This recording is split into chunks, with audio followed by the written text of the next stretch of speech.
Le courant de peinture Chimbu vient des hautes terres de Papouasie-Nouvelle-Guinée. Seule une poignée d'artistes le représentent, tous cousins ou amis.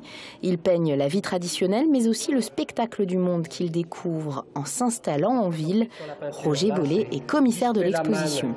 Une des idées principales, c'est que les gens d'Océanie sont toujours vivants.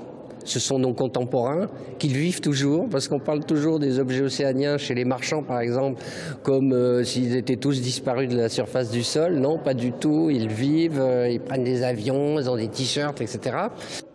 Cette modernité empreinte de tradition a visiblement séduit la classe de Brett-les-Pins, en visite aujourd'hui.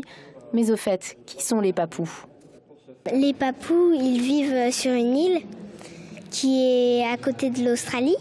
Ils commencent à évoluer, ils commencent à avoir des hélicoptères, des habits normaux, des voitures. Les Papous, c'est eux qui ont inventé le piercing. Ils s'habillent bien, ils chantent en même temps de danser. Et puis il y a plusieurs tribus, comme ceux qui habitent en montagne et ceux qui habitent près de la rivière. Créé dans les années 70, le courant Chimbu s'approprie les couleurs acryliques. On assiste à l'émergence d'un véritable art des rues, à découvrir gratuitement jusqu'au 13 janvier 2013, Collégiale Saint-Pierre-la-Cour.